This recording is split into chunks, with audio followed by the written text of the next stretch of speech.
श्री परमात्मने नमः। यथार्थ गीता, श्रीमद् भगवत गीता, अथ द्वादशोऽध्यायः।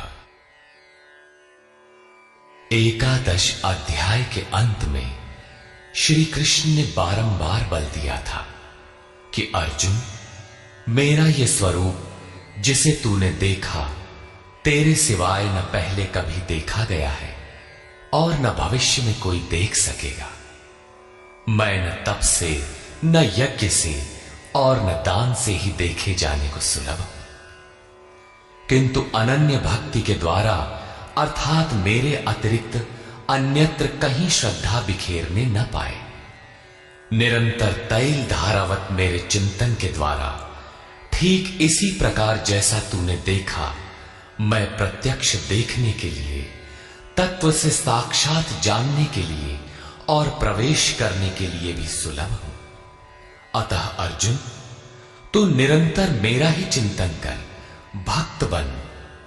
अध्याय के अंत में उन्होंने कहा था, अर्जुन, तू मेरे ही द्वारा निर्धारित किए गए कर्म को कर, मत परमः, अपितु मेरे परायण होकर कर। अनन्य भक्ति ही उसकी प्राप्ति का माध्यम है। इस पर अर्जुन का प्रश्न स्वाभाविक था कि जो अव्यक्त अक्षर की उपासना करते हैं, इन दोनों में श्रेष्ठ कौन है? अर्जुन उवाच,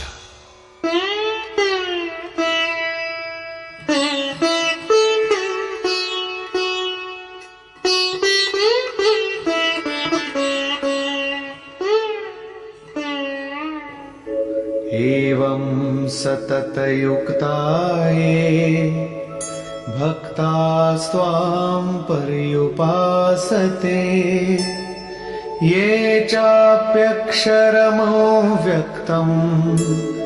तेषां के योगवित्तमाः। एवं अर्थात इस प्रकार जो अभी अभी आपने विधि बताई है, ठीक इसी विधि के अनुसार अनन्य भक्ति से आपकी शरण लेकर, आपसे निरंतर संयुक्त होकर आपको भली प्रकार उपासते हैं, और दूसरे जो आपकी शरण न लेकर स्वतंत्र रूप से अपने भरोसे उसी अक्षय और अव्यक्त स्वरूप की उपासना करते हैं जिसमें आप भी स्थित हैं, इन दोनों प्रकार के भक्तों में अधिक उत्तम योगवेत्ता कौन है? इस पर योगेश्वर श्री कृष्ण ने कहा, श्री भगवान उवाच,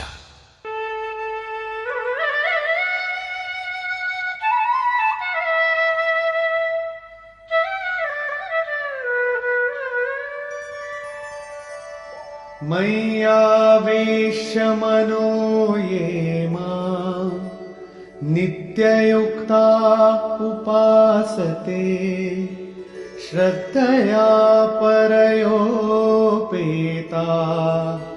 ते मे युक्ततमा मता। अर्जुन, मुझ में मन को एकाग्र करके निरंतर मुझसे संयुक्त हुए जो भक्तजन परम से संबंध रखने वाली श्रेष्ठ श्रद्धा से युक्त होकर मुझे भजते हैं, वे मुझे योगियों में भी अति उत्तम योगी मान्य हैं। ये त्वक्षरमनिर्देश्यम्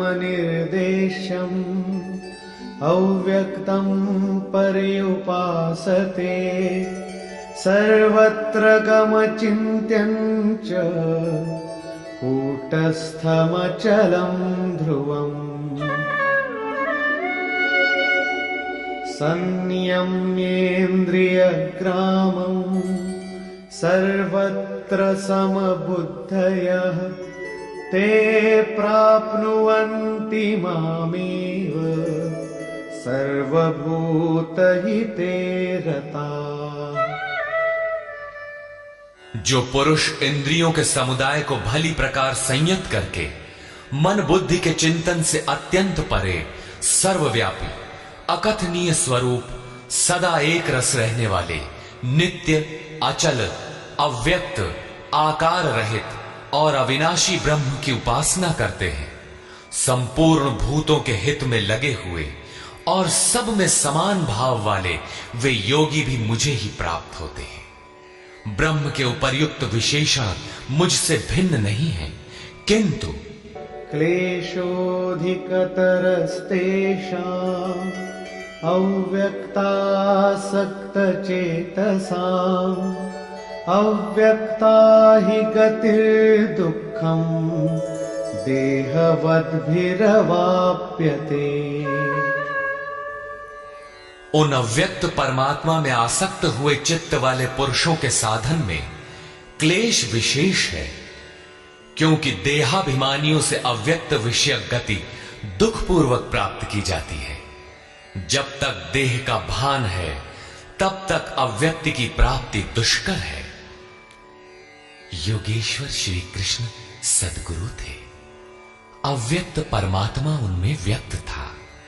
वे कहते हैं कि महापुरुष की शरण न लेकर जो साधक अपनी शक्ति समझते हुए आगे बढ़ता है कि मैं इस अवस्था में हूं, आगे इस अवस्था में जाऊंगा, मैं अपने ही अव्यक्त शरीर को प्राप्त होऊंगा, वो मेरा ही रूप होगा, मैं वही हूं। इस प्रकार सोचते प्राप्ति की प्रतीक्षा न करके अपने शरीर को ही सोहम कहने लगता है। यही इस मार्ग में सबसे बड़ी बाधा है। वो दुःखालियम अशाश्वतम में ही घूम फिर कर खड़ा हो जाता है। किंतु जो मेरी शरण लेकर चलता है वो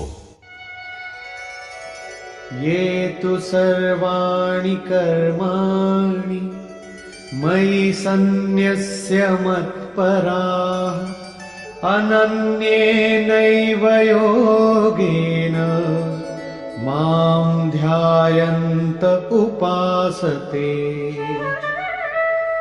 जो मेरे परायण होकर संपूर्ण कर्मों अर्थात आराधना को मुझ में अर्पण करके अनन्य भाव से योग अर्थात आराधना प्रक्रिया के द्वारा निरंतर चिंतन करते हुए भजते हैं। तेषामहं समुद्धर्ता मृत्यु संसार सागरात् भवामि न चिरात् पार्थ मय्यावेशितचेतसाम्।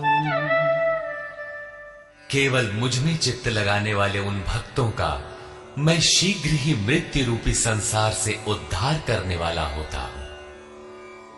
इस प्रकार चित्त लगाने की प्रेरणा और विधि पर योगेश्वर प्रकाश डालते हैं।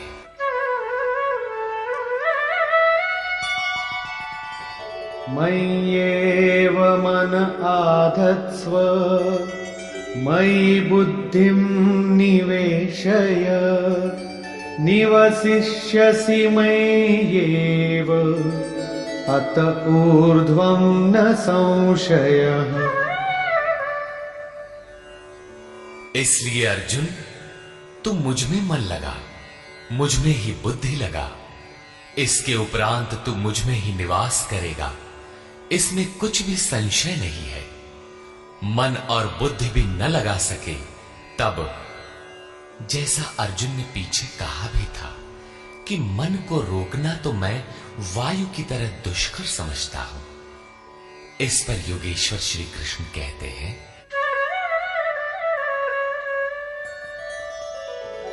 अथ चित्तं समाधातुं न शक्नोषि मयि स्थिरम् अभ्यासयोगेन ततो मामिच्छाप्तुं धनंजय। यदि तुम मन को मुझ में अचल स्थापित करने में समर्थ नहीं है तो हे अर्जुन, योग के अभ्यास द्वारा मुझे प्राप्त होने की इच्छा कर। अर्थात जहां भी चित्त जाए वहां से घसीट कर उसे आराधना चिंतन क्रिया में लगाने का नाम अभ्यास है। यदि ये भी न कर पाए तो